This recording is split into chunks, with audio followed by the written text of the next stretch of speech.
Hey, this is my Japan update video number 2.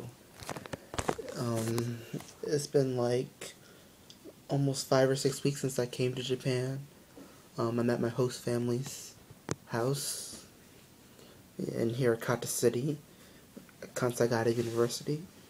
Um, well, the thing that's happened with school is I got all the classes through my lectures, but they're pretty much all like from 3 to 6, so I don't get to the campus till late at night, and theirs is like 7:30ish.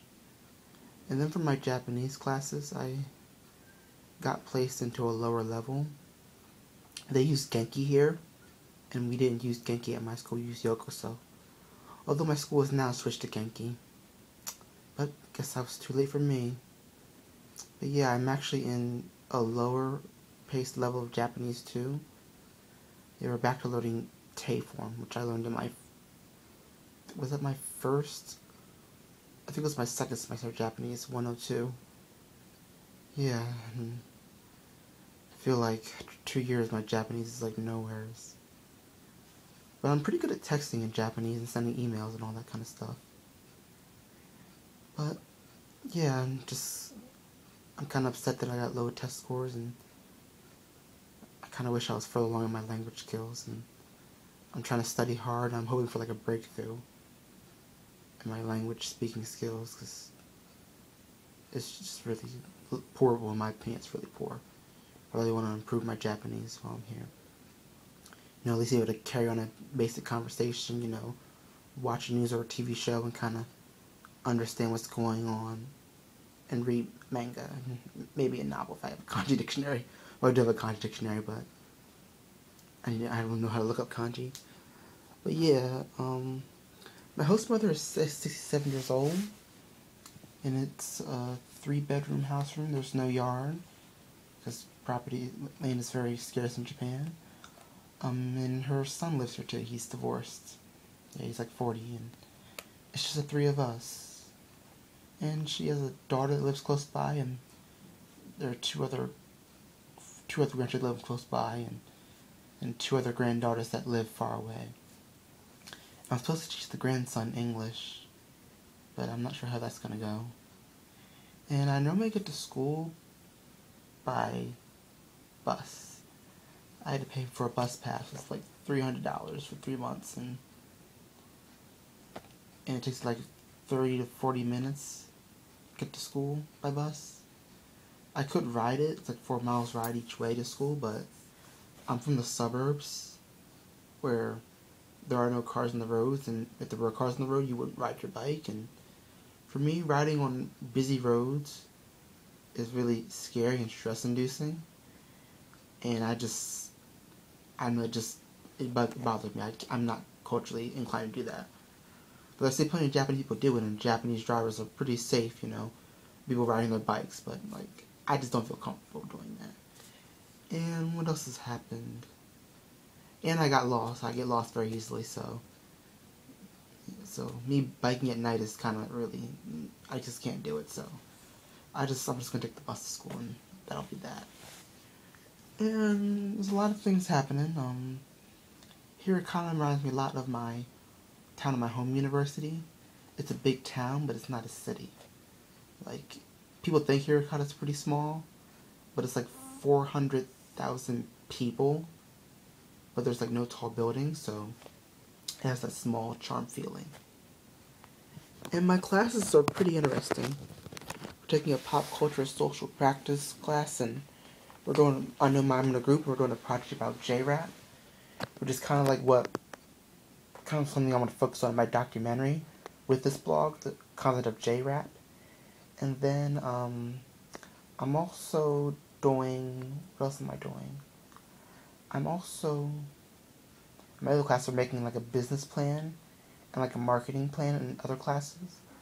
Yeah, I need 3 business classes to graduate. And, yeah, I'm doing this on my iPod actually, because the charger on my laptop died or broke or something, and Dell isn't very popular here, so I had to order a new one, offline from abroad, and I'm kind of waiting for it to come. Yeah, it's been about 2 weeks, so yeah, I'm waiting for it to come. So I don't have a laptop, so which is kind of annoying because I don't have any papers coming up that are due. And then let's see what else has happened. I'm meeting a lot of people, meeting a lot of people, trying to do new things, be more open. Stuff I didn't do in my first years of college. I'm doing a lot more while I'm here. I've noticed that, and I'm being very social and outgoing. So I can really see how I've grown over the years, especially like since leaving high school. How I'm more open and more social. It's pretty crazy. But I still feel like I'm trying to find my place in this whole thing, and I'm still trying to work on these language skills. It's like my biggest fear. And my host mother does laundry like every day. Yeah, because Japanese washers are small, so you can't like have like 2 weeks of laundry to do every couple of weeks. So they just do it every day. And then for breakfast we have like fruit and yogurt and toast, and sometimes something else. Yeah, breakfast is pretty plain. But for dinner we have like, she always gives me a bunch of food, and it's like, I generally eat a lot, but I feel like she kind of gives me too much. I'm starting to think that. That just popped into my head this evening. And other than that, she's a nice woman. It's hard to understand because of the language barrier, but I'm trying, I'm practicing. And it's funny how people think my tattoos aren't real. And they like rub it to say, oh my gosh, that's real. And it's pretty funny. And I got a cell phone in Japan. I got an Android phone because cell phone companies aren't competitive in Japan. And for foreigners, like, if you want to be here for a few months, there's only like one prepaid phone you can get. And that's like SoftBank, but it doesn't have, it only gives you like texting, or only texting, and maybe like 30 minutes of talk time a month. It's all prepaid, and there's no internet, nothing else, no other frills. It's basically just something for texting, literally. And for some reason, minutes on a cell phone in Japan are really expensive, but on the landline it's cheaper. That's really funny because in America it's the opposite. Or it's more advantageous to have just a cell phone than just have a landline.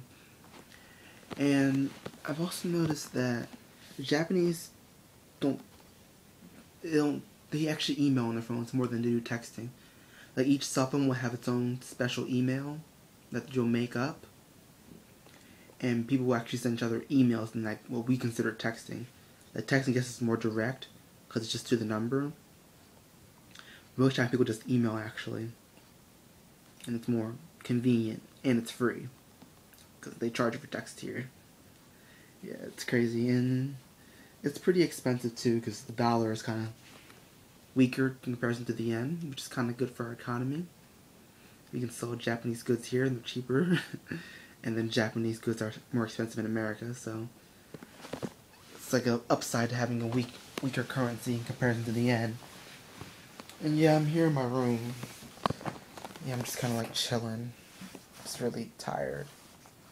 I noticed that Japanese people, when they're very nice to me. At the same time, they're somewhat like fearful. Like, they're not sure how to approach me. I really noticed that. It doesn't make them racist to me.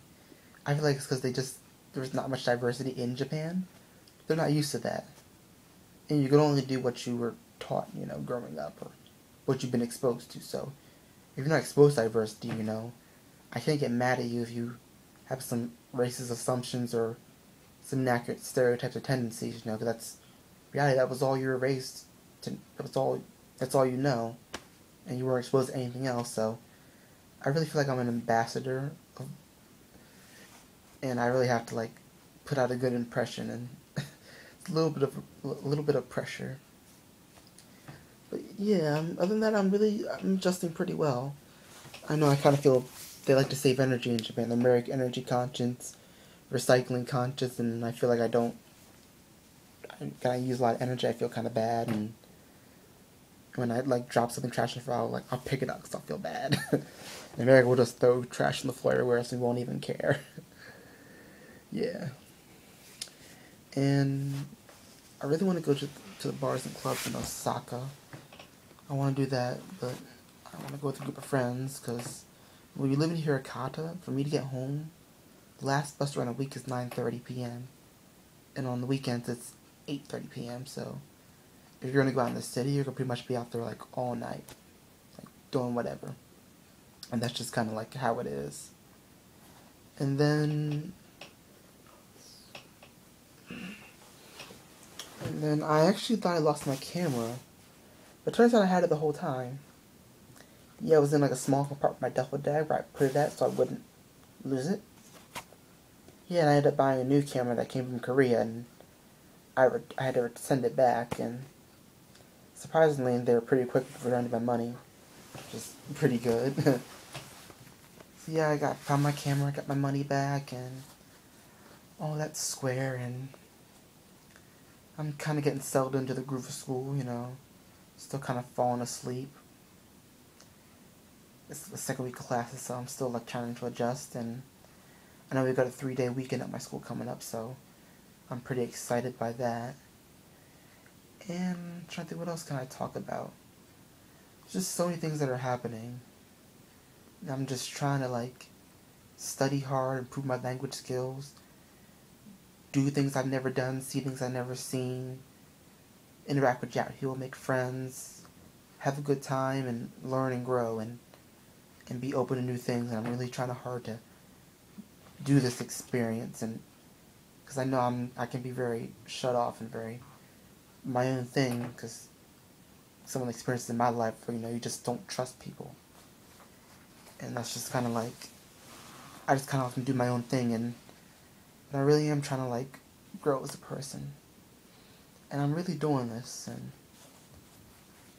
because yeah, Japan isn't far away from where I'm from, so I'm from Delaware, so I'm like almost 7,000 miles away from home, and it's really just amazing. And I'm actually here and I'm actually living a dream. But then again, I always think, what happens when you're finally living your dream and that dream doesn't actually match up to what you want it to be? It's like, what do you do next? What do you do when that happens? Do you find a new dream, or do you give up? I don't know. That's what I'm really trying to find out. But yeah, this is my second update.